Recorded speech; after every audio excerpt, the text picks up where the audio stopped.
한동훈과 윤석열이 오찬을 진행한다는 단독 보도가 뜨자마자 한동훈이 즉각 거부했습니다. 여권의 분열이 가속화될 것 같고 조만간 더 재밌는 일이 발생할 것 같습니다. 그리고 추가로 더 충격적 소식도 있습니다.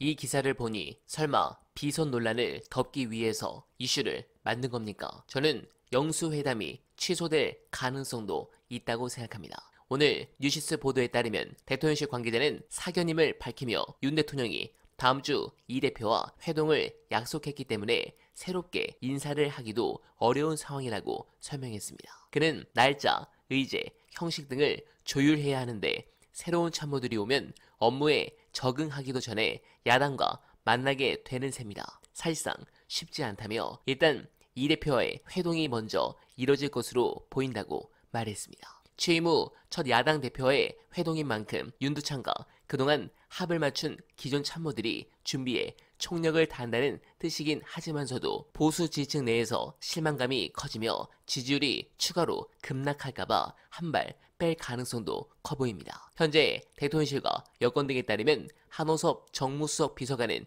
22일 천준호 민주당 대표 비서실장과 만나 영수회담 시기와 의제, 참석자 등을 두고 협의할 예정입니다. 네, 아마 이재명 대표는 실제 만난다면 민생에 대한 요구만 하실 겁니다. 어차피 특검은 협상 대상이 아니기 때문이죠. 두창인은 겉으로는 총리 인준의 협조를 구하겠지만 속으로는 특검이 더 급하기 때문에 급하게 던진 것 같은데 차주 지지율이 문제라 쉽지 않아 보입니다. 저는 민주당이 이 부분에 있어 더 강하게 나가주시길 부탁드립니다. 현재 두창인을 하루라도 빨리 끌어내려야 하는 이유, 커뮤니티에 화제가 된 영상 보시고 이어가 보겠습니다. 근데 더 많은 경우, 우리나라 같은 환경에서는 반드시 벌어진 일이 중산층을 붕괴시키는 겁니다.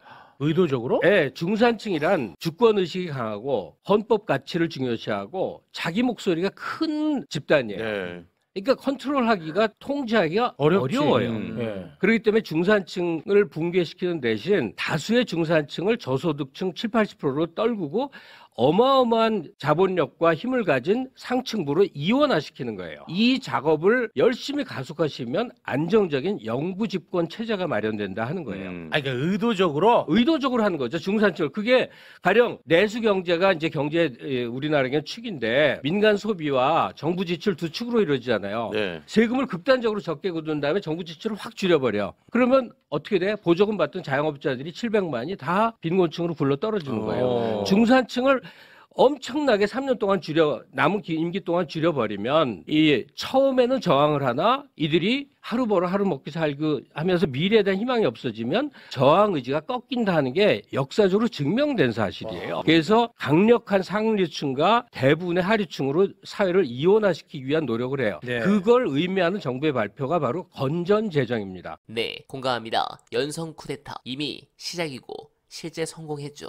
이번 총선에서 야권이 압도적 다수 의석을 차지했지만 브라질의 예로 보면 아직 중대한 변수가 남아있습니다. 다음 대통령 선거 전에 법원이 이재명 대표의 피선거권을 박탈할 가능성을 배제할 수 없습니다. 이제 이 리스크는 이재명 대표의 개인 리스크가 아닙니다. 대한민국 국민들 앞에 놓인 사법부 리스크라고 해야 할 겁니다. 만에 하나 다음 대통령 선거 전에 한국 사법부가 유력한 야당 지도자들을 감옥에 가두고 피선거권을 박탈하는 결정을 한다면 이 나라는 어떻게 될까요? 민주당은 새로운 국회가 개원하는 즉시 윤석열을 6개월 안에 무너뜨린다는 생각으로 강하게 나가주시길 부탁드리면서 어나마는 오늘도 최선을 다하겠습니다. 여러분 고맙습니다.